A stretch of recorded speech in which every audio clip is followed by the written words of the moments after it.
Sabarnya kita kepada suami kita dan sabarnya kita sama istri kita, itu betul-betul kesabaran yang terus kita berikan.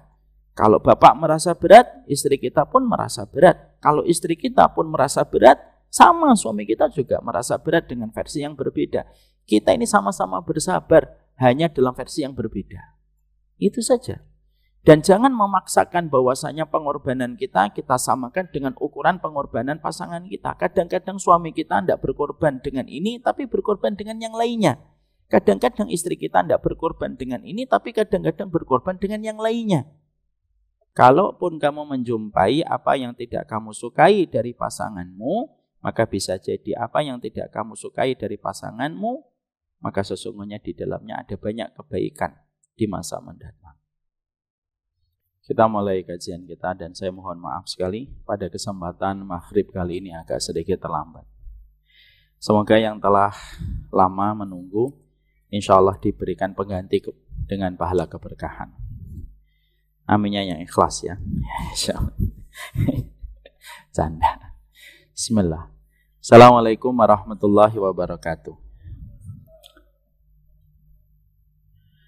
Innal hamdalillah wassalatu wassalamu ala rasulillah wa ala alihi wa sahbihi wa man tabi'ahum bi ihsan ila yaumil qiyamah. Seluruh para penuntut ilmu dan bersama dengan kehangatan keluarga Masjid Al-Falah, semoga Allah senantiasa membimbing kita kepada kebaikan dan membimbing kita kepada kebenaran di dalam kehidupan. Banyak sekali manusia yang mereka mendapatkan kebaikan tetapi tidak mendapatkan kebenaran. Banyak sekali pula manusia yang mendapatkan kebenaran tetapi tidak memiliki figur kebaikan di dalam dirinya. Padahal kebaikan dan kebenaran itu dua jodoh yang mereka sehidup semati dan tidak terpisahkan.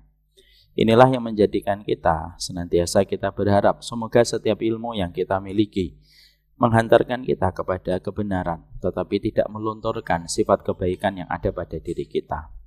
Orang yang paling sabar itu harusnya orang yang berada di taman ilmu.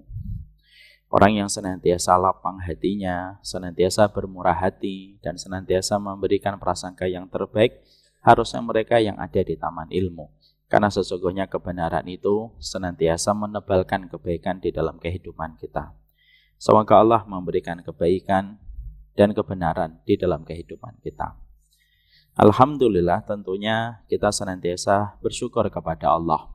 Syukur itu mungkin pastinya secara tidak otomatis memberikan kepada kita kekayaan.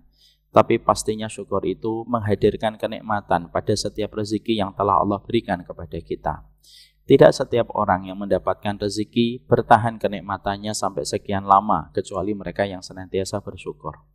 Ada orang yang terkadang punya mobil, mungkin pertama kali dia bahagia. Tapi setelah 5 tahun, mungkin mobilnya itu tidak lagi memberikan kepadanya kenikmatan. Karena mungkin dia sudah hilang rasa syukurnya. Orang ketika menikah pasti bahagia karena akhirnya dihalalkan dengan seorang laki-laki ataupun perempuan yang sebelumnya dia gandrungi dan akhirnya dia menikah. Tapi apakah setiap orang itu masih merasakan bahagia dan sukacita ketika sudah 10 tahun ketika melihat pasangan yang sama? Maka tentunya belum tentu, kecuali adalah mereka yang bersyukur. Syukur itu tidak muluk-muluk, syukur itu tidak menjanjikan rupiah, syukur itu tidak menjanjikan emas, syukur itu tidak menjanjikan perak, tapi syukur itu menjanjikan kepada kita setiap karunia itu akan Allah berikan kembali kenikmatannya, walaupun kita sudah lama mendapatkan karunia itu di dalam kehidupan kita. Orang kalau baru beli mobil listrik, dia senang, ya wajar. Tapi kalau dia membeli mobil itu sudah 20 tahun dan masih bersyukur dan masih merasakan kenikmatan, itulah dampaknya syukur. Orang yang pertama kali nikah senang, wajar. Tapi orang yang masih senang ketika 15 tahun menikah dan masih merasakan kenikmatan pada pernikahannya, itu tidak setiap orang bisa mendapatkan kecuali mereka yang bersyukur. Itulah yang menjadikan kita paham, syukur itu materi wajib, primer. Dan itu merupakan materi inti pada perjalanan hidup. Syukur itu menghadirkan nikmatnya kembali pada setiap karunia yang Allah berikan kepada kita. Walaupun karunia itu sudah lama kita peroleh dan sudah lama kita dapatkan. Orang yang baru bangun rumah pasti senang. Tapi apakah dia masih senang dengan rumahnya ketika sudah 20 tahun? Bisa jadi belum tentu dia merasakan senang sebagaimana senang yang pertama kali ketika rumah itu baru dibangun. maka syukur itu tidak muluk-muluk. Syukur itu menghadirkan senangnya kita pada setiap karunia yang sudah Allah berikan kepada kita. Saya membeli baju ini.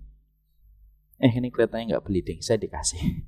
Saya kalau saya mendapatkan hadiah baju ini, pasti pertama kali senang. Warnanya warna pastel. Cocok kan buat saya? Maka sesungguhnya kalau saya baru mendapatkan hadiah baju ini, pertama kali pasti senang. Wah, cocok nih warnanya dengan warna kulit saya. Tapi kalau saya masih senang, walaupun baju ini sudah saya dapatkan sudah 6 tahun, nah itu tidak akan bisa kita dapatkan kecuali kita sudah bersyukur kepada Allah. Makanya maaf ya Pak, banyak ibu-ibu kadang-kadang karena kurang bersyukur, walaupun baju gamisnya sudah ada 2 lemari, tapi setiap Sabtu dan Ahad kalau mendapatkan kondangan, dia bisa berkata, saya tidak punya baju. Nah, ini pasti karena dia kurang bersyukur kepada Allah. Sama pula dengan laki-laki, kalau dia nikah dan merasa bahwasanya sudah mulai bosan, mungkin syukurnya yang perlu ditebalkan. Inilah yang menjadikan kita bersyukur. Syukur tidak menjanjikan dinar, syukur tidak menjanjikan perak, dan syukur tidak menjanjikan propertimu di Pondok Indah. Tapi syukur itu pasti memberikan kepadamu kenikmatan dan kebahagiaan pada sesuatu yang sudah lama kamu dapatkan. Syukurmu yang menjadikan Allah memenuhi janjinya, la azidannakum, pasti aku akan tambahkan nikmatnya pada apa yang sudah aku berikan. Semoga kita menjadi hamba yang bersyukur kepada Allah. Bapak dan Ibu, bersama dengan kehangatan keluarga, kajian Rabu malam, kita akan melanjutkan pembahasan kita. Kita kemarin memohon kepada Allah di dalam doa yang kita akan bedah dan kita pelajari, yaitu surat Al-Baqarah ayat 250, yaitu ketika kita mengucapkan sebuah doa yang indah dari pasukannya Talut, ketika mereka berdoa, Rabbana afrik alaina sabra wa sabbit aqdamana fangsurna alal qaumil kafirin.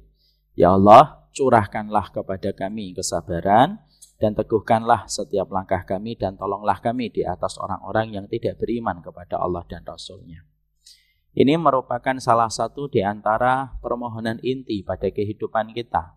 Karena sesungguhnya kehidupan kita selaku manusia, intinya itu ada pada kehidupan iman. Dan iman itu memiliki pilar sebagaimana bangunan itu memiliki pilar. Bangunan itu punya tiang untuk menyanggahnya, maka iman pun memiliki pilar. Dan siapapun yang tidak memiliki pilar ini, imannya secara pelan tapi pasti akan runtuh ketika iman ini tidak dia dapatkan di dalam hidup imannya. Apa 3 pilar itu? Dan ini nanti ada kaitannya dengan doa yang sedang kita bahas. 3 pilar yang tentunya dibutuhkan dengan sangat oleh keimanan ada 3. Yang pertama ilmu. Karena kita paham bahwasanya kita tidak akan mungkin mendapatkan kehidupan kita, kekuatan pada perjalanan hidup kita sampai kita mendapatkan ilmu. Dengan ilmu kita tahu apa yang harus kita lakukan. Dengan ilmu bisa membebaskan kita dari banyak titik buta yang ada pada kehidupan kita. Itulah yang menjadikan iman itu butuh ilmu. Makanya orang ketika dia beriman tetapi dia tidak mau mengkaji ilmu, maka sebenarnya dia telah kehilangan salah satu tiang penting pada kehidupan iman. Bapak, kalau Bapak tidak tahu ilmu, Bapak tidak bisa menjaga imannya. Kalau kita tidak tahu ilmu, kita tidak akan tahu apa yang harus kita lakukan ketika istri kita lagi marah-marah. Kalau kita tidak punya ilmu, kita tidak akan tahu bagaimana menghadapi suami kita ketika suami kita sedang terperangkap dan terjerembab kepada sebuah dosa. Ilmu memberikan kepada kita jawaban atas pertanyaan banyak di dalam kehidupan. Bapak, saya saja tidak bisa melihat kuping saya. Kita semuanya tidak bisa melihat belakang kepala kita kecuali dengan bantuan cermin. Kalau kita saja tidak mampu melihat kuping kita dan kita pun tidak bisa melihat belakang kepala kita dan tidak mampu melihat pundak kita, itu sebenarnya Allah sedang mengirimkan kepada kita hikmah. Manusia itu sehebat apapun, tetap ada titik butanya. Ketika manusia itu diajari oleh Allah, dia tidak bisa melihat telinganya kecuali dengan bantuan cermin. Itulah yang menjadikan manusia akhirnya paham.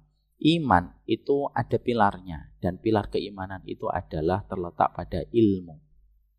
Suami yang ngaji tidak akan sama dengan suami yang tidak ngaji. Istri yang tidak ngaji tidak akan sama dengan istri yang tidak ngaji.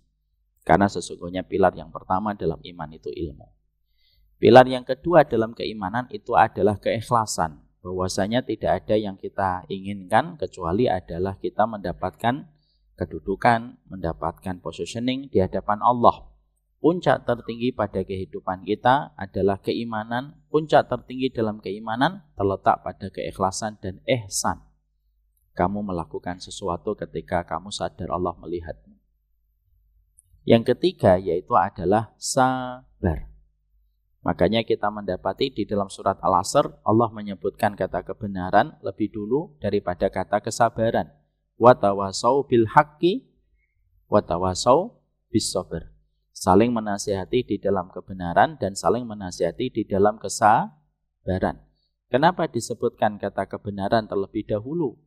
Setelahnya baru kata kesabaran, karena orang ketika mereka telah mendapatkan kebenaran, belum tentu mereka bersabar. Inilah yang menjadikan kita paham. Doa yang Allah firmankan di dalam surat Al-Baqarah 250 menjelaskan kepada kita bahwasanya ini merupakan inti permohonan kita kepada Allah, yaitu ketika kita memohon kepada Allah bukan meminta sabar, tapi mencurahkan kesabaran dalam kehidupan kita. Afrogo yang kita sebutkan di dalam doa pada ayat ini artinya itu kalau bahasa kita sehari-hari itu ngecor, Pak. Bapak melihat kalau ada orang membangun bangunan, ada besi-besi yang tegak, yang bentuknya itu kotak-kotak gitu. Setelah itu kan diisi dengan semen dan dicor. Proses pengecoran itu di dalam bahasa Arab kurang lebihnya disebut dengan kata afrogho. Karena apa? Kita tidak hanya meminta sabar, tapi kita memohon supaya seluruh kesabaran mengisi ruang yang kosong di hati, jiwa kita, pikiran kita, dan seluruh lini dalam kehidupan kita. Dan kita ingin memiliki fondasi, cor-coran yang paling kuat. Dan tidak ada fondasi cor-coran yang paling kuat kecuali adalah kesabaran. Inilah yang menjadikan kita akan melanjutkan. Karena kesabaran itu merupakan kesabaran yang merupakan bagian inti dalam keimanan. Dan kedudukan sabar itu sebagaimana kedudukan kepala di dalam tubuh manusia. Yang orang bisa kehilangan kaki, orang bisa kehilangan tangan, tapi tidak bisa kehilangan kepala. Dan kedudukan sabar itu sebagaimana kedudukan kepala, sebagaimana perkataan para ulama terdahulu. Maka kita pun harus mengetahui, karena kita tidak mungkin bisa bersabar kalau kita tidak mengetahui ilmunya. Inilah di antara banyak kekacauan kesimpulan hari ini. Banyak seorang istri ingin bersabar, tapi dia tidak pernah melonggarkan waktunya untuk ngaji. Gimana kamu bisa sabar? Banyak laki-laki pengen sabar, tapi dia tidak pernah duduk di taman-taman ilmu. Bagaimana kamu bisa bersabar? Kalau kamu melihat Nabi Khidir, kamu akan disindir keras oleh Nabi Khidir. Sebagaimana Nabi Khidir ketika pernah menyampaikan kepada Nabi Musa, wa kaifa tasbiru ala ma lam tukhit bihi khubra. Gimana kamu mau sabar terhadap sesuatu yang kamu tidak kuasai ilmunya?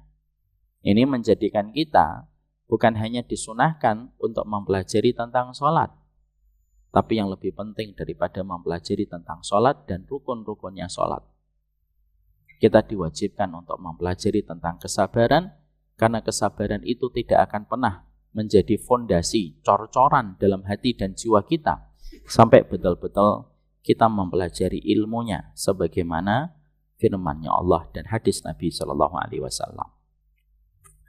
Kemarin kita membahas sabar itu ada 3.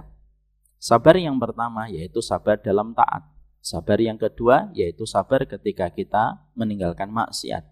Dan sabar yang ketiga yaitu sabar ketika kita menghadapi musibah. 1, 2, 3, mana sabar yang paling rendah pahalanya di sisi Allah dan paling ringan kedudukannya di sisi Allah? Sesungguhnya sabar yang paling ringan pahalanya itu bukan sabar ketika kita melakukan ketaatan, tapi justru sabar menghadapi musibah.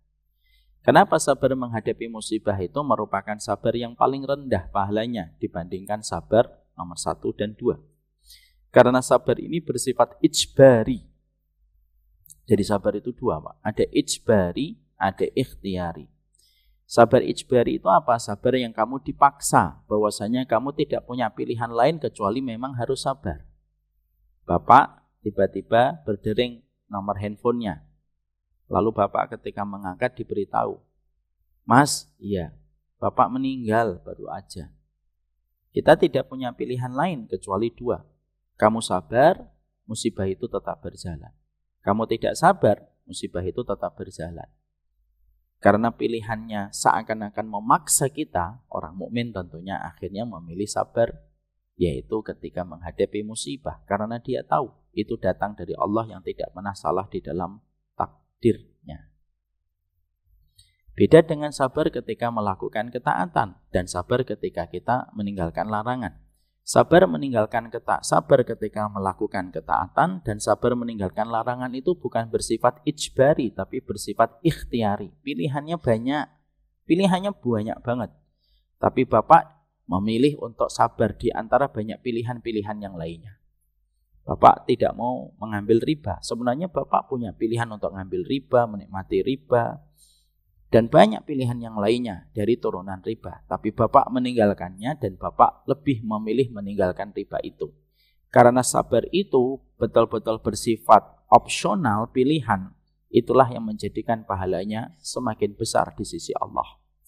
Karena apa? Semakin banyak pintu yang Bapak tutup dan Bapak membuka hanya satu pintu, yaitu pintu kesabaran. Itulah yang dinamakan sabar yang paling gede.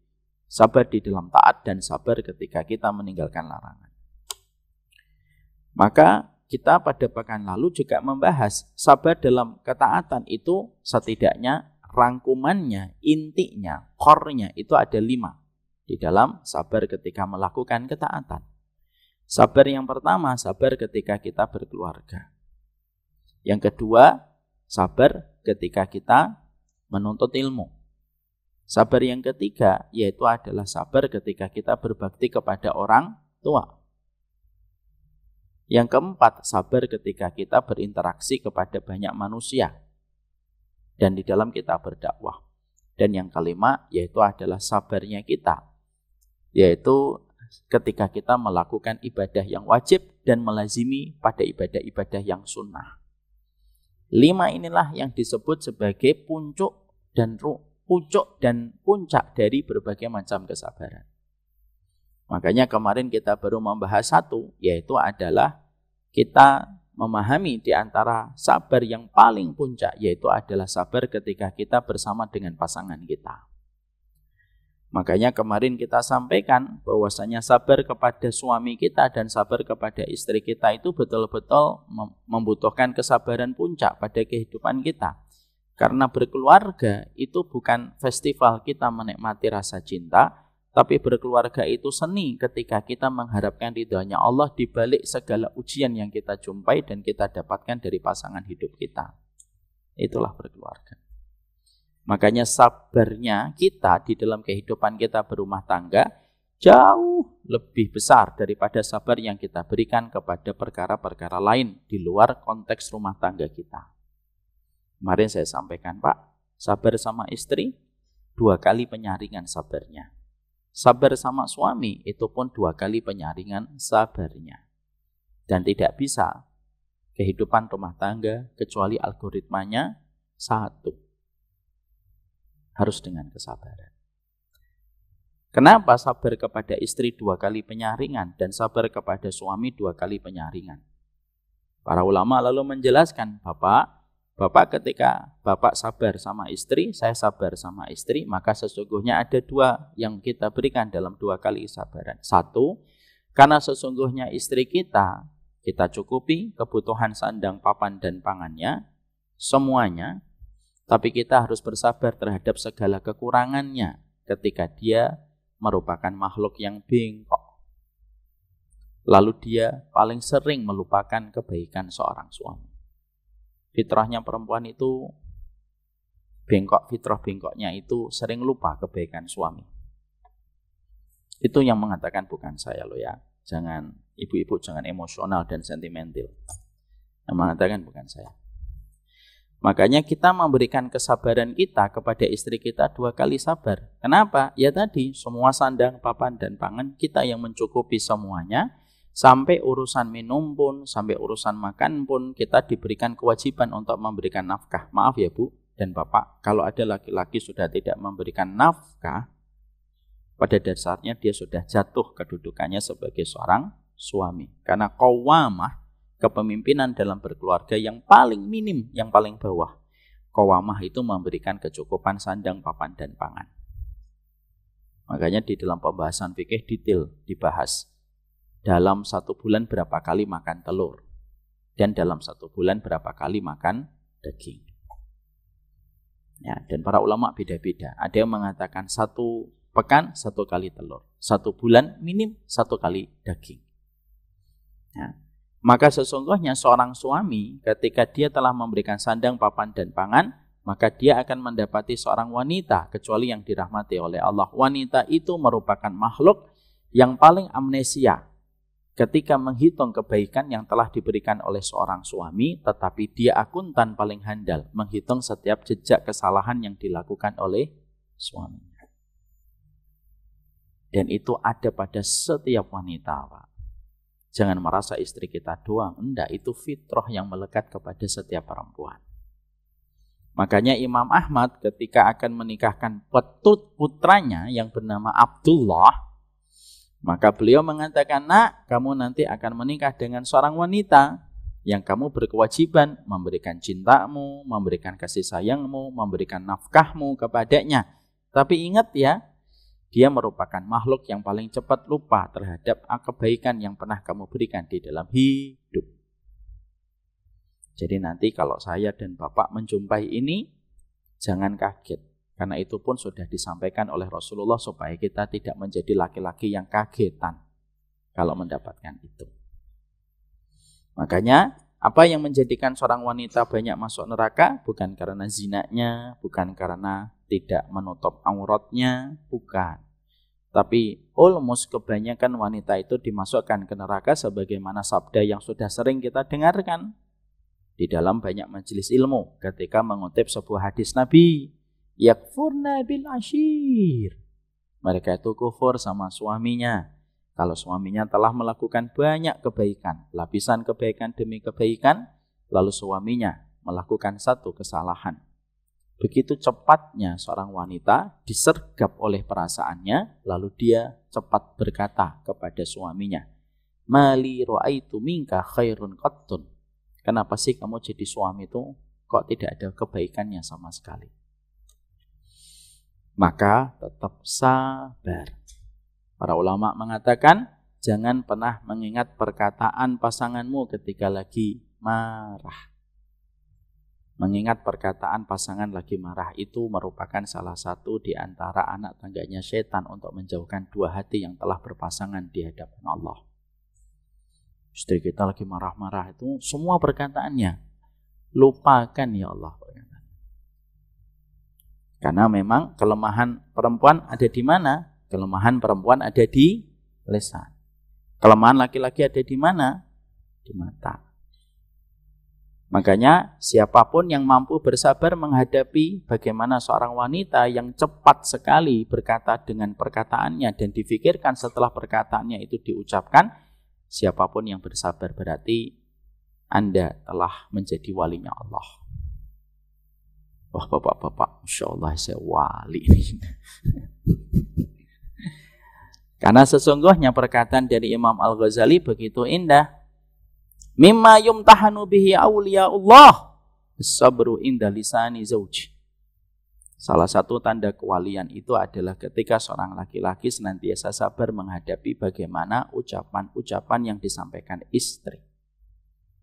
Kadang istri kita ngomong kayak gitu, tidak usah kita langsung cover dan respon, Pak. Lalu kita mengatakan, saya tidak ridho ya kamu ngomong kayak gitu. Tidak usah. Mari saling menasihati gitu. Kenapa?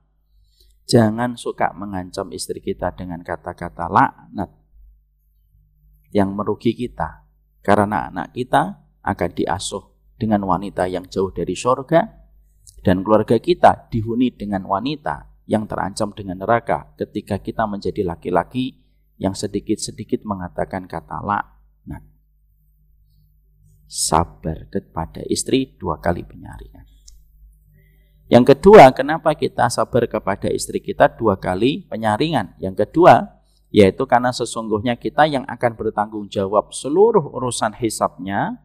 Yang pertama kali akan ditujukan kepada kita karena kita komandannya dan kita kepala rumah tangganya. Tapi kita belum tentu mendapatkan kepatuhan darinya setiap waktu ketika kita hidup bersamanya dulu di dunia. Bapak, hari ini misalkan istri bapak tadi sore makan nasi goreng di tempat parkir situ. 2 piring Pak beliau makan. Bapak yang akan ditanya dulu, istrimu Fatimah hari Rabu, tanggal berapa ini? Tanggal 6. Makan nasi goreng 2 piring. Rezekinya dari mana? Yang ditanya bapak dulu. Karena semenjak dia menikah dengan kita, maka kitalah yang bertanggung jawab karena kita telah menghalalkan dirinya di hadapan Allah. Tapi ketika kita nanti bertanggung jawab dan kita yang akan mempertanggungjawabkan hisabnya, sebelum hisab juga akan dikenakan kepada istri kita. Tapi bagaimanapun kita belum tentu mendapatkan kepatuhannya pada saat ketika kita membersamainya. Makanya tetap harus sabar. Sama, bukan hanya seorang suami ketika menghadapi istrinya 2 kali sabar. Istri pun menghadapi suami pun 2 kali penyaringan dan 2 kali sabar. Gimana kalau perempuan kok sabar menghadapi suaminya dengan 2 kali sabar? 1, karena sesungguhnya seorang istri ketika dia menikah, dia berpindah. Dari kepatuhan dan ketaatan dan kecintaan yang diberikan sama bapaknya, dia berpindah kepada seorang laki-laki yang belum tentu laki-laki yang menikahi dia, cintanya lebih besar daripada cinta bapak kepada dirinya. Banyak nggak perempuan Pak? Ketika nikah, dipukulin sama suaminya, gak dikasih makan sama suaminya, gak dikasih itu kesenangan kepada istrinya. Padahal bapaknya tidak pernah mukul, bapaknya tidak pernah bentak, bapaknya tidak pernah nyubit, tapi suaminya nanti nempeleng, nendang, tidak pernah ngajak makan. Gimana? Berat mereka Pak. Mereka berpindah dari seorang laki-laki yang telah merawatnya, tapi laki-laki itu pun tidak bisa melakukan apapun kepada putrinya. Karena rasa cinta, rahmat yang ada pada hatinya. Dan diserahkan kepada seorang laki-laki yang boleh melakukan apa saja kepada putrinya itu. Itu berat sekali. Dan kalau kita adalah seorang bapak yang punya anak perempuan, pasti bisa merasakan. Ya, Pak Haiban merasakan. Berat melepaskan seorang perempuan itu kepada laki-laki yang kita belum tahu apakah dia nanti mencintai anak kita ataukah tidak. Dan dia harus memberikan ketaatan kepada laki-laki itu lebih daripada ketaatan yang dia berikan kepada bapak dan ibunya. Itu kan berat Pak. Dia semenjak nikah, hari Sabtu menikah, hari Senin tiba-tiba datang panggilan bersamaan. Misalkan dia punya telepon 2 berdering. Yang 1 nomor bapaknya, yang 1 nomor suaminya. Mana yang harus dia didahulukan? Kalau dalam konteks hasanah fikih, dia harus nerima telepon suaminya dulu. Dan membiarkan telepon itu sang bapak. Secara hasanah fikih kayak gitu. Berat atau tidak berat? Berat. Makanya dia memberikan 2 kali kesabaran. Karena dia harus betul-betul berusaha untuk mencintai dan memberikan loyalitas kepada laki-laki yang dia tahu ini cinta dia kepada saya kalah jauh dengan cintanya bapak kepada saya. Yang kedua, kenapa perempuan itu harus memberikan 2 kali penyaringan sabar kepada sang suami? Yang kedua, gimana dia tidak memberikan 2 kali sabar Pak? Dia harus patuh sama bapak, kemana-mana harus izin, dia menjadi tawanan bapak. Padahal dia tahu semua aibnya bapak dan semua kesalahannya bapak ketika bapak membersamainya. Siapa yang paling tahu tentang aib kita dan tahu tentang kekurangan kita? Bedanya kita di luar dan bedanya kita di dalam. Siapa yang paling tahu? Istri. Dan dia pun tetap harus patuh. Bahkan ketika keluar dari rumah pun dia harus minta izin. Kan istri kita ini kan tawanan kita, kata Imam Ahmad. Gimana enggak tawanan? Walaupun prakteknya hari ini kita juga tawanan ya. Tapi istri itu tawanan kita. Gimana istri itu tawanan kita Pak? Karena semenjak dia nikah kemana-mana minta izin. Kalaupun bapak LDM, long distance marriage. You know what I mean, Pak Haipin? Kalaupun istri kita berjauhan dengan kita pun, dia pergi pun harus minta izin. Susah itu, Pak. Kemana-mana dia harus minta izin. Bahkan hanya untuk puasa sunnah pun minta izin. Sedekah pun minta izin. Kecuali kalau dia mendapatkan harta dari dirinya sendiri, dia tidak perlu minta izin. Tapi kalau harta yang dia sedekahkan itu dari nafkah suaminya, dia minta izin, Pak. Semuanya dibangun atas perizinan. Semuanya itu dibangun atas perizinan kalau orang sudah nikah. Tapi dia harus meminta izin kepada orang yang dia tahu aibnya orang ini. Itu kan berat sekali. Makanya akhirnya 2 kali sama-sama kita memiliki kesabaran. Itulah yang menjadikan kita akhirnya memahami betul bahwasanya tidak ada pemenang dalam kehidupan pernikahan kecuali siapa yang bersabar. Siapapun yang bersabar. Dan siapapun yang mengharapkan pahala di sisi Allah ketika dia telah menikah, bukan karena ingin mendapatkan kebaikan dari pasangan, tapi dia terus berbuat baik kepada pasangannya karena dia tahu dia dilihat oleh Allah. Nah, itulah orang yang mereka itu menjadi pemenang dalam kehidupan pernikahan ketika mereka terus memberikan kesabaran. Makanya Masya Allah ya, kalau kita sampai mendapatkan pada pasangan hidup kita, lalu betul-betul diuji, maka itu termasuk salah satu perkara berat. Tapi kalau kita ikhlas menghadapinya dan menerimanya, maka sesungguhnya kita dekat dengan rahmat. Karena Allah membersamai orang yang berbuat baik, dan Allah paling senang ketika kebaikan itu pertama kali diberikan kepada keluarga ketika dia bersabar. Makanya doanya Nabi apa? Doanya Nabi itu bagus banget, Pak. Allahumma inni a'udzubika min zaujin tusyayyibuni qabla al-masyib. Ya Allah, aku berlindung dari pasangan yang membuatku beruban sebelum usianya. Ini bukan berarti bapak-bapak yang beruban diubankan sama istrinya. Tapi itu doa indahnya Nabi Muhammad SAW. Betapa cepatnya masalah pada keluarga itu membuat orang itu tua sebelum usianya dan tua sebelum masanya.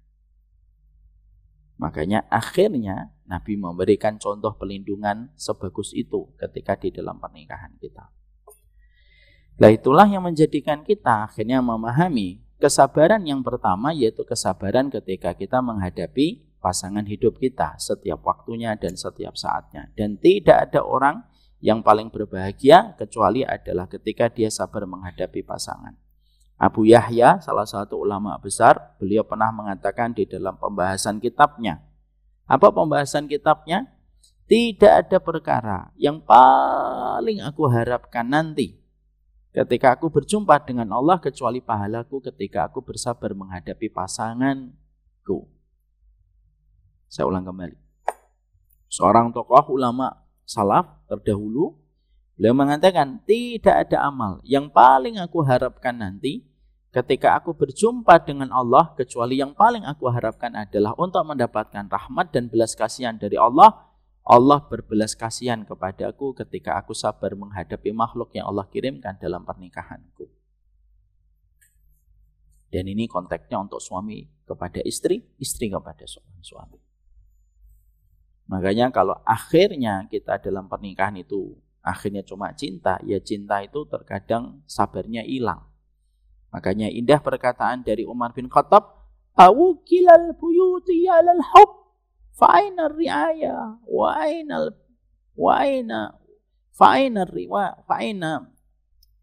awukilal buyut alal hub, fa'aina ri'ayah, fa'ainal ihsan. Wasillah. Maka Umar bin Khattab itu mengatakan, apakah setiap rumah tangga harus dibangun atas kata cinta? Kalau rumah tangga itu harus dibangun atas kata cinta, mana letaknya ihsan? Mana letaknya tanggung jawab? Dan mana letaknya kita menyambung kekerabatan dengan keluarga pasangan kita? Kalau semuanya rumah tangga itu dihabis-habiskan atas nama cinta. Makanya kita dulu dapetin, Bapak, gimana kehidupan kakek nenek kita kadang-kadang full dengan berkah. Walaupun mungkin ilmunya pada saat itu tidak semerbak dan tidak sebanyak ilmu yang hari ini. Orang tua kita dulu, terutama kakek nenek kita itu kalau ditanya cinta itu mungkin juga tidak akan bisa menjelaskan cinta itu apa. Tapi kehidupan rumah tangganya itu ya adem ayem. Walaupun mereka tidak pernah mengetahui arti cinta itu apa. Tidak pernah mengetahui kata-kata romantis gitu. Quality time, act of service. Orang weruh Pak mereka masalah gitu. Tapi kakek nenek kita tuh dulu tenang, ya nggak Pak Haiban? Tenang gitu. Kalau ditanya, Mbah, act of service, Mbah, opo nang act of service nang? Nggak tahu mereka act of service, Pak. Love language, Mbah, opo love language itu nggak ngerti. Tapi Masya Allah, saya banyak melihat ketika di tahun 80, tahun 90, saya melihat kehidupan rumah tangga kakek nenek kita itu adem banget. Walaupun dakwah tidak sebanyak hari ini, dan walaupun LC tidak sebanyak hari ini, tapi banyak keberkahan yang kita jumpai dari keluarga-keluarga kita terkasih. Hari ini Pak, kajian di mana-mana, taklim di mana-mana, tapi kehidupan rumah tangga hari ini banyak sekali yang mengalami turbulens yang berat.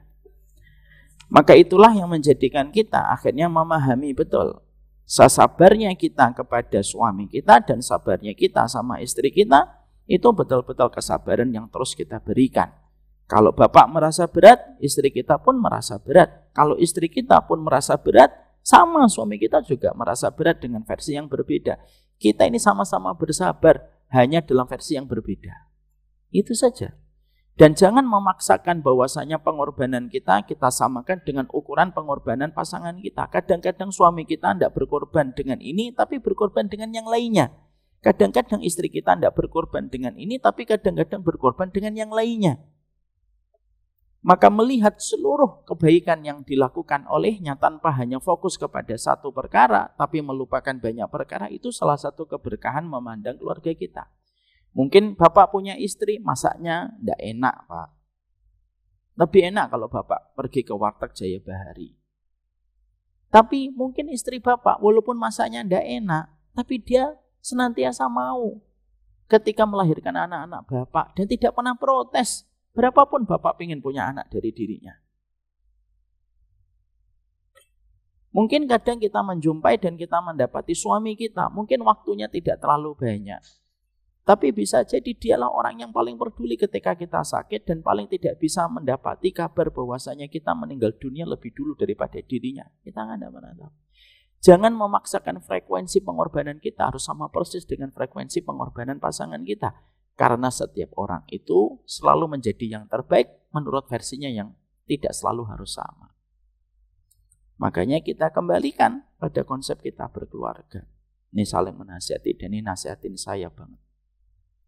Perkataan dari Imam Al-Ghazali itu apa? Konsep tertinggi dalam pernikahan adalah ihsan. Itu kalimat paling bagus yang pernah saya baca tentang pernikahan.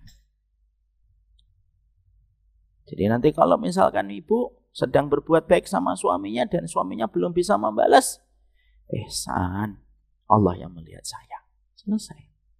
Bapak ketika melakukan sesuatu, sedang mengerjakan sesuatu di rumah, tiba-tiba istrinya lagi bad mood Pak. Banting pintu Kak. Ngeletakkan gelas sampai retak. Padahal Bapak lagi istirahat sebentar. Hari Sabtu, karena dari Senin sampai Jumat Bapak kerja. Bapak ngomong, ihsan, Allah yang lihat. Maka itu yang akan memberikan keringanan.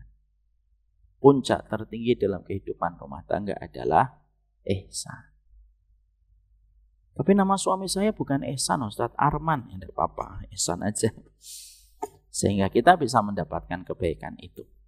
Untuk bisa membangun kehidupan kita pada perkara-perkara ihsan, para ulama setidaknya memberikan kepada saya dan kepada kita semuanya nasihat. Ustadz, gimana caranya kita supaya kita bisa mendapatkan ihsan dalam kehidupan kita berumah tangga? Supaya kita tidak menyandarkan bahagia itu kepada perorangan. Nah, kita harus ingat kata Ali bin Abi Thalib, jangan menyandarkan kelapangan hidup berdasarkan manusia. Nanti justru malah sempit dada kita. Bapak menyandarkan bahagia ketika istri begini dan begini, bapak nanti akan kecil hatinya dan sempit jiwanya. Ibu, kalau ingin lapang hatinya dengan syarat suami harus begini dan harus begini, nanti malah sempit hatinya. Karena kita harus ingat perkataan Ali yang sangat indah. Apa perkataan Ali? Siapapun yang menyandarkan ketenangan hidup kepada orang, maka dia akan siap dengan kekecewaan. Saya ulang kembali, ini nasihat untuk saya. Siapapun orang yang menyandarkan ketenangan hidup dengan orang lain, maka dia akan siap dengan kekecewaan. Karena apa? Karena tenang dan lapang itu sejatinya harusnya datang dari diri kita dan bukan datang dari orang lain. Maka kategorinya adalah tetaplah menjadi ikan yang tawar kulitnya walaupun kita berada di lautan yang asing. Jadi itulah yang menjadikan kita akhirnya memahami betul bahwasanya pada kehidupan kita ketika kita telah dibersamakan dengan pasangan hidup kita pada konteks keluarga, maka tidak ada seni tertinggi dan teragung pada kehidupan kita berumah tangga kecuali adalah meletakkan ihsan. Kita berbuat baik bukan karena kita mengharapkan dia pun berbuat baik yang sama seketika, tapi sesungguhnya ketika kita telah memaksakan diri kita untuk terus berbuat baik kepadanya, karena kita merasa bahwasanya kita telah dilihat langsung dan telah diawasi oleh Allah. Dan tidaklah seseorang yang melakukan sesuatu karena dia merasa diawasi oleh Allah, itu jauh lebih indah dan jauh lebih memiliki dampak kebaikan dibandingkan orang yang melakukan kebaikan hanya karena mengharapkan kebaikan orang ketika membalasnya. Dan marilah kita selalu ingat betul bahwasanya kunci ketenangan dan kelapangan hidup kita tidak boleh kita sandarkan kepada makhluk. Sebagaimana kita tidak boleh menyandarkan bagaimana kelapangan hidup kita sandarkan kepada manusia walaupun itu adalah suami ataupun istri kita.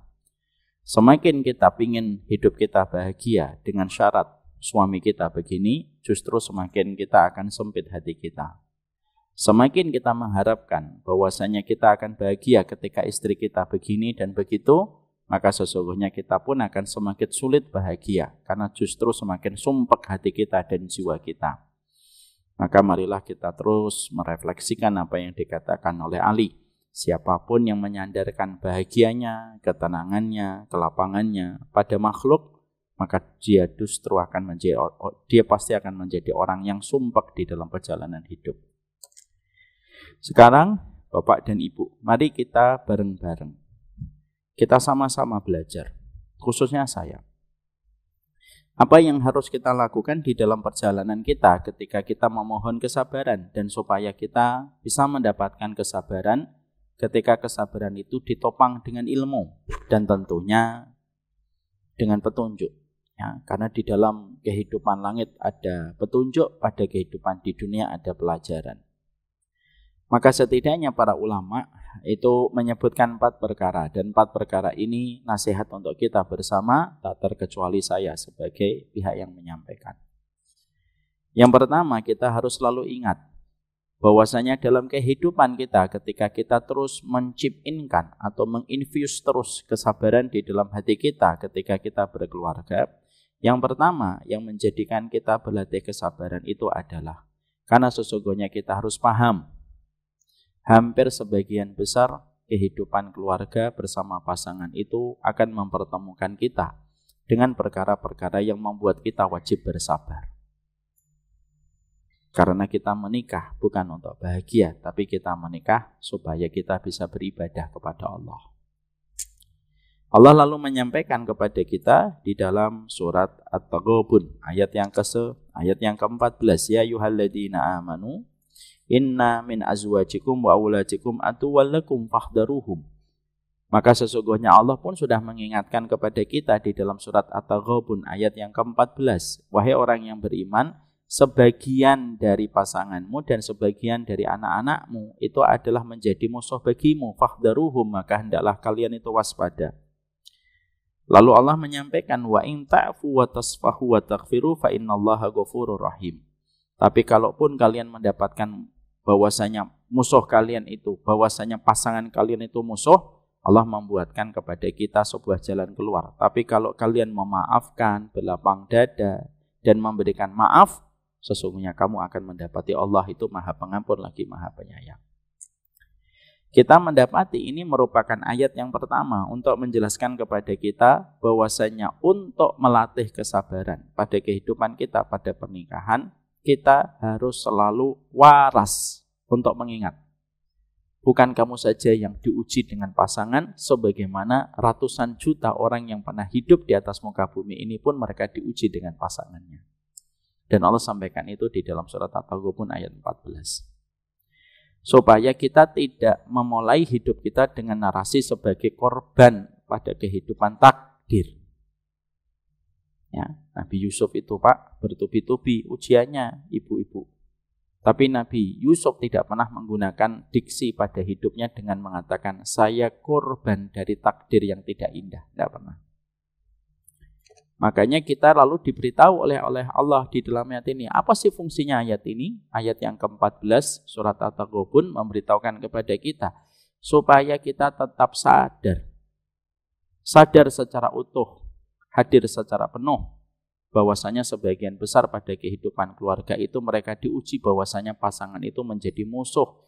Ketika yang satu pengen ke barat, pasangannya ke timur. Ketika pasangan ingin ke utara, pasangannya ke selatan.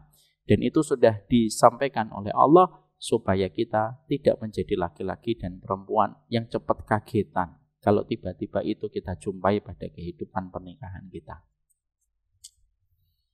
Kenapa Allah buatkan surat At-Tolak, Pak? Kenapa Allah buatkan surat At-Tolak? Ya terkadang memang ketika dialog dan islah tidak lagi bisa memberikan kebaikan, ya kadang-kadang tolak itu menjadi jalan keluarnya. Walaupun ini bukan jalan keluar pertama yang diberikan oleh syariat. Tapi disitulah kita akhirnya mengerti. Untuk melatih kesabaran kita, maka sesungguhnya kita harus mengerti betul. Allah itu memang memberikan sebagian besar fitrah pada keluarga itu mereka mendapatkan musuhnya. Sehingga ketika kita sadar kita bukan seorang diri di atas muka bumi yang mendapatkan pasangan kita, memberikan ruang ujian pada kehidupan kita, maka menjadikan kita bisa lebih lega. Karena kita bukan seorang diri dan kita bukan satu-satunya yang paling menderita di dalam kehidupan pernikahan kita. Kamu merasakan sabar, dia pun merasakan sabar. Kamu meneteskan air mata, maka dia pun meneteskan air mata. Karena sama-sama kita berada pada perjuangan dalam versi yang berbeda. Laki-laki telah berjuang, perempuan pun telah berjuang dalam versi yang berbeda-beda. Dan tidak harus sama versi itu. Makanya surat At-Taghabun ayat 14 memberikan kepada kita sebuah narasi yang sangat indah untuk menjadi petunjuk. Jangan pernah merasa seorang diri ketika diuji dengan pasangan hidup. Ada nggak orang solih yang diuji dengan pasangan hidupnya? Banyak orang solih yang mereka diuji dengan pasangan hidupnya. Dan mereka pun memberikan kesabaran sesuai dengan pertolongan yang Allah berikan kepada mereka. Nabi Ismail, apa kurangnya Nabi Ismail, Pak? Patuh tanpa syarat, taat tanpa tapi kepada Allah. Bahkan disembelih pun dia berkorban kepada Allah tanpa dia merasa ragu. Bahkan dalam beberapa riwayat dikisahkan bagaimana ketika dia itu akan disembelih oleh bapaknya, dia meminta supaya bapaknya itu menyingsingkan bajunya dari Nabi Ibrahim itu dalam kisah di dalam kitab Al-Bidayah wan Nihayah. Kenapa dia suruh Nabi Ibrahim menyingsingkan bajunya? Supaya darahnya Ismail nanti tidak terciprat kepada baju bapaknya. Lalu baju bapaknya itu ketika ada noda darahnya, nanti bapaknya kalau melihat jadi sedih, dan sedih itu nanti mengurangi ridho. Sedahsyat itu Nabi Ismail. Tapi apakah Nabi Ismail mendapatkan pasangan yang menggembirakan hatinya? Nabi Ismail mendapatkan pasangan di mana ketika beliau lagi keluar, kedatangan Nabi Ibrahim, lalu Nabi Ibrahim bertanya tanpa disadari oleh istrinya Nabi Ismail, lalu istrinya Nabi Ismail menyebutkan deretan kesulitan demi kesulitan yang dirasakan bersama Ismail. Sampailah Nabi Ibrahim memberikan sebuah wasiat supaya nanti kalau Ismail pulang mengganti palang pintunya. Itu memberitahukan kepada kita bahwasanya setingkat para nabi pun mereka diuji dengan pasangan hidup.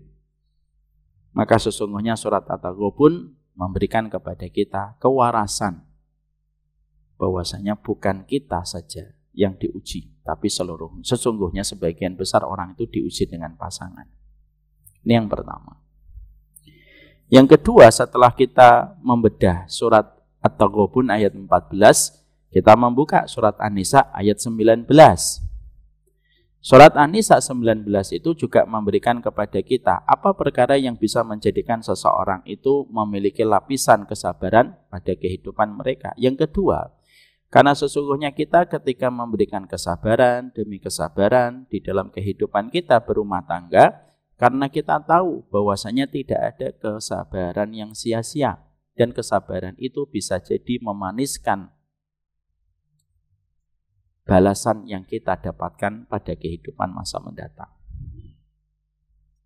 Karena sesungguhnya sesuatu yang manis tidak akan pernah dirasakan kecuali orang yang telah melewati dengan kesabaran. Nikmatnya minuman tidak akan pernah senikmat ketika orang sedang berbuka puasa dengan minuman itu. Dan nikmatnya balasan tidak akan pernah dirasakan maksimal kecuali mereka yang selama hidupnya mereka mendapatkan ujian, salah satunya dari pasangan hidup. Makanya Allah menyampaikan kepada kita pada surat An-Nisa ayat 19. Apa surat An-Nisa 19? Ketika Allah menyampaikan fa in karihtumuhunna fa asa an takrahu syai'a wa yaj'alallahu fihi khairan katsira. Allah itu sudah menyampaikan kepada kita. Surat An-Nisa 19 awalnya itu menerangkan tentang tolak, Pak, tentang perceraian. Maka sesungguhnya ketika menerangkan tentang hubungan suami istri, Allah menutup ayat tersebut dengan sebuah closing yang sangat indah. Kalaupun kamu menjumpai apa yang tidak kamu sukai dari pasanganmu, maka bisa jadi apa yang tidak kamu sukai dari pasanganmu, maka sesungguhnya di dalamnya ada banyak kebaikan di masa mendatang. Dan Allah bukan menyebutkan khairan, tapi Allah memberikan kata sifat pada khairan, yaitu fihi khairan katsira. Allah memberikan kepadamu ada banyak kebaikan. Bisa jadi kita menghadapi satu kekurangan istri atau suami, tapi kita mendapatkan balasannya lebih banyak daripada satu kekurangan yang sedang kita sabarin. Ya. Jadi Allah menutup ayat ini, ada satu tafsir yang bagus. Kalau kamu sabar sama pasanganmu, kamu bukan hanya mendapatkan balasan kebaikan. Nanti dibedah ya di rumah sama pasangan kita. Tapi kalau kamu bersabar menghadapi pasanganmu, kamu sabar menghadapi suamimu, kamu sabar menghadapi istrimu, maka Allah itu yang akan menjadikan kesabaranmu yang ini, satu ini, sama pasanganmu ini, maka Allah menutup surat An-Nisa 19 dengan kalimat yang sangat indah. Wa yaj'alallahu fihi khairan katsira. Allah itu sering menyebut kata khairan berdiri sendiri, Pak. Tapi ketika Allah menyebutkan balasan bagi orang yang sabar kepada pasangannya, Allah tidak menyebutkan kata khairan berdiri sendiri. Tapi Allah menyebutkan kata khairan ditambahi dengan kata sifat, yaitu kasiro. Kasiro itu bukan hanya dikasih kebaikan, tapi kebaikan yang banyak. Allah ketika menyampaikan tentang masalah tentang yang taat dan berbuat kebaikan, Allah menyebutkan khairan. Tapi ketika Allah menyebutkan engkau berbuat baik dan sabar terhadap apa yang tidak kamu sukai dari pasanganmu, Allah berikan kepadamu banyak kebaikan dan bukan satu kebaikan. Ya, jadi saya ingat ada sebuah kisah, saya itu qadarullah, lupa nama ulama ini. Saya cari-cari di kitab sampai sekarang belum ketemu. Tapi saya pernah baca. Ada satu ulama yang dia itu sangat terkenal dengan kefakihannya dan kewaraannya. Maka ada seseorang dari muridnya bertanya kepada beliau, kenapa engkau menjadi orang yang luar biasa fakih dan warok semacam ini? Maka ulama itu berkata, ini karena kesabaran bapakku menghadapi kecerewetan ibuku. Nah, dia jawabannya begitu. Maka sesungguhnya kisah nyata ini relate sekali dengan apa yang Allah sampaikan di sini. Kenapa sabar tetap harus kita berikan kepada pasangan hidup kita? Karena kebaikan sama pasangan itu tidak pernah sia-sia. Innal birra la yabla. Kebaikan itu tidak pernah usang, kebaikan itu tidak pernah expired. Nah, makanya ada satu kajian yang bagus. Bertengkar itu lumrah. Berselisih itu wajar. Yang tidak wajar itu ketika salah satu pasangan sampai rela berkata, sampai 3 berkata, aku berbuat baik sama dirimu, maka sesungguhnya semuanya sia-sia. Nah, itu yang aib. Itu yang aib. Berarti dia menganggap bahwasanya kebaikan dia kepada pasangan itu hanya mengharapkan pasangan itu bisa meresponnya. Dan dia melupakan Allah ketika sedang kecewa. Tidak boleh. Makanya yang kedua, menebalkan kesabaran di dalam kehidupan kita. Kita harus selalu ingat ujung ayat pada surat An-Nisa 19. Wa yaj'alallahu fihi khairan katsira. Allah tahu nggak kalau bapak sabar menghadapi istri? Allah tahu, Pak. Mana yang Allah tidak tahu? Allah tahu.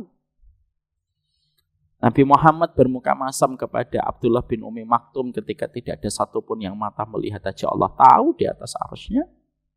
Kenapa kamu bermuka masam kepada Abdullah bin Umi Maktum? Wallah.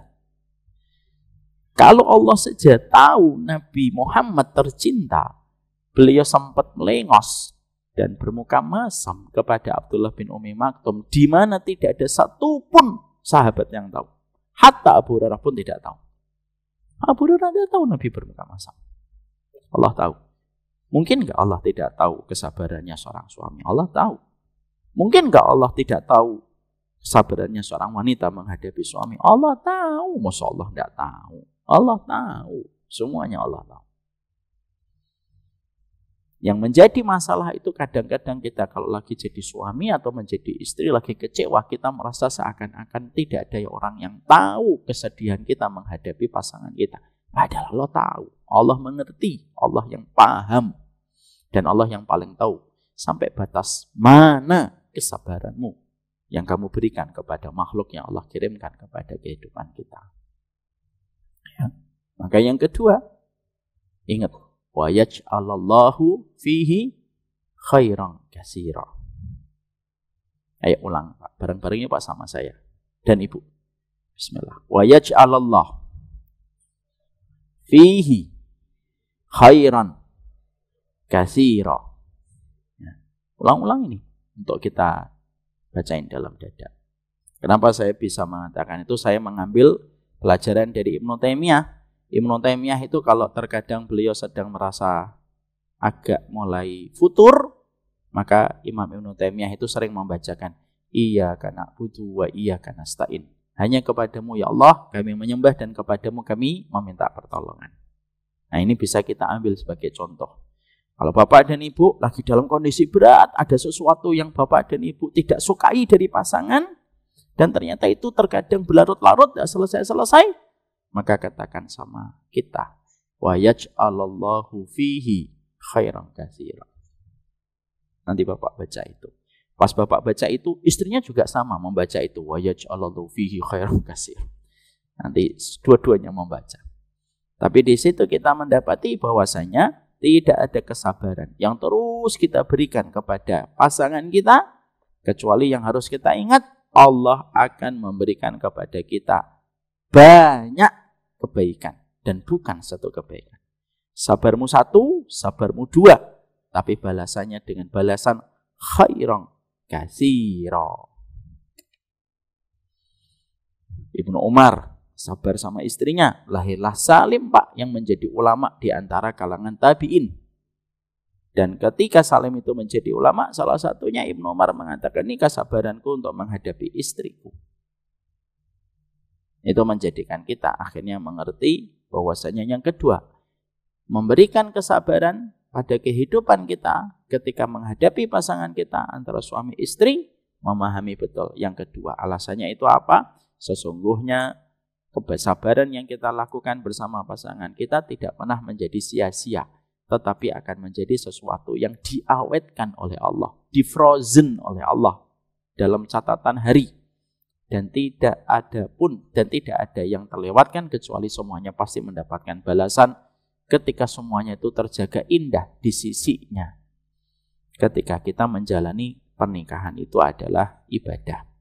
Yang ketiga yang kita harus ingat, maka kalau kita sedang diuji dengan kesabaran ketika mendapati pasangan kita, maka ingatlah surat Asy-Syura ayat 30. Apa itu bunyinya surat Asy-Syura ayat 30? Allah menyampaikan kepada kita, "Wa ma asabakum min musibatin fa bima kasabat aydikum wa yafu an katsir." Tidak ada musibah yang menimpa kepada dirimu kecuali musibah itu disebabkan karena ulah kedua tanganmu sendiri. Wa ya'fu an katsir, itu pun sebagian besar sudah dimaafkan oleh Allah. Artinya bisa jadi kita diuji dengan pasangan hidup kita, suami kita, istri kita sendiri. Yang mungkin kan itu pasti ada kaitannya dengan musibah itu kita dapatkan disebabkan apa? Mungkin disebabkan karena kemaksiatan kita, dosa yang pernah kita lakukan. Sehingga akhirnya kita mendapati pasangan kita tidak sesuai dengan ekspektasi hati kita. Itu tidak lain dan tidak bukan. Evaluasinya adalah mungkin dulu kita pernah melakukan dosa, dan dosa itu yang menyebabkan hadirnya kepada kita ujian bernama pasangan hidup kita. Fudhail bin Iyad, salah satu ulama besar, beliau pernah berkata, "Aku pernah melakukan kemaksiatan dan aku merasakan dampaknya pada keluargaku, istriku, anak-anakku, sampai tikus pun masuk ke dalam rumahku ketika aku bermaksiat." Nah, surat Asy-Syura memberikan kepada kita sebuah nilai evaluasi. Bisa jadi pasangan kita tahun ini, 2 tahun belakangan, kok tiba-tiba kita jadi sering bertengkar dan lain sebagainya. Itu mungkin karena kemaksiatan yang pernah kita lakukan. Mungkin ada riba, harta haram yang masuk. Karena harta yang haram itu memisahkan dua hati. Mungkin karena kita melakukan satu dosa, tanpa kita sadari dosa itu selalu mengundang kepada kita berbagai macam kesulitan. Sadar atau tidak sadar. Pelan tapi pasti kesulitan itu akan datang membersamai ketika kita melakukan kemaksiatan. Terutama ketika kemaksiatan itu dilakukan oleh kepala rumah tangga. Bapak, Ibu, dan diri saya sendiri. Ikan itu busuknya selalu dimulai dari kepala. Kemaksiatan yang dilakukan seorang bapak atau seorang suami, dampak kerusakannya jauh lebih besar dibandingkan kemaksiatan yang dilakukan oleh seorang istri dan anak pada kehidupan kita. Makanya laki-laki yang terus bermaksiat pada kehidupan keluarganya disebutnya dayus, ada penamaan khusus. Tapi perempuan yang bermaksiat tidak ada penamaan khusus. Makanya disitulah kita harus selalu ingat, terutama saya, bapak semuanya. Busuknya ikan selalu dimulai dari kepala. Nggak ada yang namanya busuknya ikan itu dari ekor, dari perut, dari tengah. Nggak ada. Busuknya ikan selalu dimulai dari kepala, turun ke bawah. Bisa jadi downgrade-nya keluarga kita dalam keberkahan, dalam kehangatan, disebabkan karena kita sedang downgrade keimanan, lalu membawa dampak seluruhnya itu akan melambat. Layaknya kereta, Pak. Perumpamaannya itu begitu gampang untuk dipahami kalau kita melihat kereta. Kereta itu kepalanya itu yang menentukan perjalanan seluruh gerbongnya. Kalau kepalanya itu menaikkan kecepatannya 100 km per jam, semua gerbongnya akan 100 km per jam. Tapi ketika kepalanya yang bagian masinis itu menurunkan kecepatannya menjadi 50 km per jam, gerbongnya tidak ada yang 60 km per jam. Perumpamaan kepala rumah tangga pada kehidupan berkeluarga itu adalah kepala pada deretan gerbong. Dan bisa jadi setiap kesulitan, setiap kehangatan yang menguap, setiap keharmonisan yang menghilang, itu ada kemaksiatan yang dilakukan oleh seorang suami. Terutama dalam masalah harta. Janganlah masalah harta, jangan main-main sama masalah harta. Maka yang ketiga, memahami betul, evaluasi. Jangan merasa jadi paling baik. Ya, jadi ada kalimat bagus sekali. Laki-laki itu jangan pernah merasa sudah melakukan ini dan itu. Memang laki-laki itu fitrahnya memang begitu, Pak. Semenjak dilahirkan, tanggung jawabnya besar. Kalau ada ibu menangis, pasti yang pertama kali disoroti anak lelakinya. Itulah jadi anak laki-laki, dari dulu memang begitu. Kalau ada suami begini, ada keluarga begini, yang disoroti pasti kepala rumah tangga itu suaminya. Memang fitrahnya laki-laki itu berat. Makanya dalam beberapa pembahasan kitab tarbiyah kepada aulad atau tarbiyatul aulad, ada pembahasan bahwasanya terkadang pendidikan kepada anak laki-laki agak berbeda dengan pendidikan kepada anak perempuan. Maka yang ketiga, perkara untuk meneguhkan kesabaran kepada kita, yaitu adalah ketika kita memahami, merenungi, meresapi surat Asy-Syura ayat 30. Semua terjadi karena sebab. Takdir tidak ada yang berdiri sendiri, kecuali takdir itu ada akar yang membentuk takdir itu berdiri. Makanya salah satunya takdir bisa terjadi pada kehidupan kita karena kemaksiatan yang dilakukan oleh setiap anggota keluarga.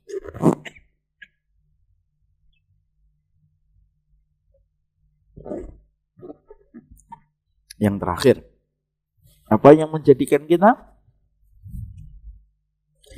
bisa melapisi kesabaran demi kesabaran, suami kepada istri, istri kepada suami, yaitu adalah ketika kita senantiasa mengambil, mericas kembali perjalanan keluarga kita ketika duduknya kita di taman-taman surga untuk menyerap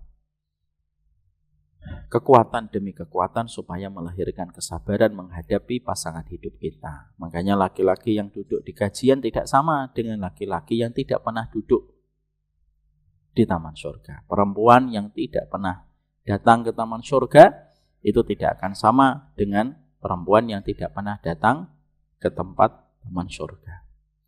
Dengan kita ngaji, kita akhirnya tahu, oh mungkin saya yang salah, oh mungkin saya lupa mentadabburi surat At-Taghabun, oh mungkin saya lupa dengan surat An-Nisa ayat 19. Akhirnya kita terbuka view-nya kita dalam menghadapi apa yang kita hadapi pada ujian kehidupan bersama dengan pasangan hidup.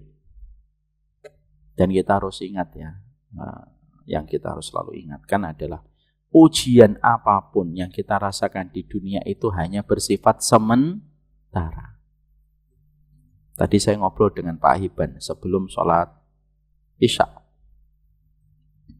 Beliau tadi ngomong, waktu sekarang cepet banget ya. Baru kemarin Rebu, udah Rebu. Tahu-tahu sudah November, bentar lagi Desember, dah tahun baru lagi. Ganti tahun. Bapak Ibu tahu nggak? Kenapa Allah jadikan dunia ini cepat? Kenapa di akhirat itu 1 hari sebanding dengan 1000 tahun di akhirat? Allah mampu nggak menjadikan waktu di dunia itu lama? Mampu banget, kecil bagi Allah. Kun fayakun jadi. Tapi kenapa Allah jadikan waktu di dunia itu cepat? Ternyata itu tanda cintanya Allah kepada kita. Supaya yang beramal tidak penat dan tidak bosan. Supaya yang bermaksiat sadar, maksiatmu itu nikmatnya sebentar. Makanya dijadikan dunia cepat. Coba kalau dijadikan dunia itu 1 hari sebanding dengan 1000 tahun, Pak. Pegel, Pak. Bapak nunggu kajian hari Rabu malam, nunggu 7000 tahun. Ya, kita akan bertemu kajian kembali hari Rabu 7000 tahun lagi insya Allah. Pegel Pak nunggunya. Lelah, letih. Makanya dijadikan akhirnya waktunya cepat. Makanya akhirnya nanti kalau kita dapat ujian bersama pasangan, katakan dan kita afirmasi ke pikiran kita, ini cepat kok. Makanya kata-kata bagus yang pernah saya baca di salah satu tulisan dari seorang ulama, bukan ulama lah, Musaqqaf itu kayak orang yang punya wawasan luas. Beliau menuliskan di kitab yang baru saja saya baca, katakan pada kehidupan dunia yang bergerak cepat, semuanya akan cepat berlalu. Supaya ketika kamu senang, cepat katakan, semuanya akan berlalu, supaya kesenanganmu tidak menjadikan sombong. Kalau lagi kamu sedih, katakan kepada dirimu, semuanya akan berlalu, supaya kamu tidak terlalu sedih berlarut-larut, karena kamu tahu semuanya akan berlalu. Makanya kalau kita ingin melakukan kebaikan, berat banget, malam-malam jam 2 kita mau bangun, berat gitu, katakan, semuanya akan berlalu. Supaya kita langsung tergerak untuk melakukannya, karena itu pun juga cepat kalau kita kerjakan. Sama-sama apa? Sudah 1 minggu dari minggu yang lain, dari minggu yang lalu. Yang melakukan ketaatan selama sepekan ini sudah berlalu. Yang tidak melakukan ketaatan selama sepekan ini pun sudah berlalu juga. Maka sesungguhnya dengan itulah kita semakin paham. Semuanya akan berlalu. Supaya yang bahagia, jangan terlalu sombong. Karena kebahagiaanmu hari ini ketika kamu diuji dengan kesyukuran, tidak menjadikan kamu lupa kepada Allah. Karena semuanya bisa diambil tiba-tiba. Yang sedang diuji dengan pasangan pun mengatakan semuanya akan berlalu. Bahwasanya tidak selamanya pasangan kita itu nguji kita dan memberikan kepada kita air mata. Pasti ada saat-saatnya kita akan tertawa bersama setelah kita meneteskan air mata karena kecewa oleh apa yang dia perbuat. 4 perkara itu melatih kesabaran saya, bapak, dan ibu dalam kehidupan kita berumah tangga. Surat At-Taghabun ayat 14. Surat An-Nisa 19. Kemudian yang ketiga yaitu adalah bagaimana ketika kita melatih kesabaran kita, sesungguhnya kita pun juga memahami betul ini dengan ilmu yang menjadikan kita bisa untuk senantiasa melatih kesabaran kita. Tidak ada orang yang paling patut mendapatkan kesabaran dalam kehidupan kita kecuali adalah pasangan kita. Seburuk-buruknya istri kita hari ini, sesungguhnya dia yang tetap membukakan pintu walaupun dia mengetahui semua aibnya kita pada perjalanan hidup. Seburuk-buruknya suami kita hari ini, bagaimanapun dia adalah orang yang bertanggung jawab di dalam hisab ketika nanti kita berdua dihadapkan di pengadilan Allah. Selalu ada alasan untuk bersabar dan tidak ada alasan yang paling indah untuk bersabar kecuali adalah ilmu yang memberikan kekuatan. Barakallahu fiik. Ini sabar yang pertama, sabar bersama dengan keluarga kita. Yang kedua, sabar bersama dengan orang tua kita. Yang ketiga, sabar menuntut ilmu. Yang keempat, sabar ketika berinteraksi dan ketika kita berdakwah. Dan yang kelima, sabar ketika kita melakukan ibadah yang wajib ataupun yang sunnah. Insya Allah kita akan bahas pada pertemuan kita selanjutnya. Pertemuan kita selanjutnya, sabar ketika menuntut ilmu. Konkretnya itu apa? Dan sabar ketika kita berbakti kepada ibu dan bapak kita. Wassallallahu ala nabiyina Muhammad. Walhamdulillahirabbil alamin. Mari kita pulang menuju kepada keluarga tercinta. Bagi yang belum menikah, kasihan ya, belum nikah. Gimana kamu akan melatih kesabaranmu kalau tidak segera menikah? Kalau kita nanti sedang mendapati ada lembaran-lembaran pasangan kita yang mungkin sedang membuat kita sedih, bacalah surat An-Nisa 19. Wa yaj'alallahu fihi khairan katsiran. Kalau kamu sabar sama pasanganmu, dibalasnya oleh Allah satu kebaikan atau banyak kebaikan? Banyak kebaikan. Semoga Allah merahmati kita semuanya. Merahmati istri kita, merahmati suami kita. Semoga kita menjadi seorang suami yang tidak pandai untuk mengancam istri kita dengan kata tidak ridho. Dan semoga istri kita memahami tidak ada puncak tertinggi karirnya seorang wanita kecuali dia mendapatkan keridhaan dari suaminya. Karena ketika seorang suami sudah ridho kepada istrinya, tidak ada balasan untuknya kecuali 8 pintu surga. Wassallallahu ala nabiyina Muhammad walhamdulillahirabbil alamin. Ini yang kita sampaikan pada kesempatan hari ini.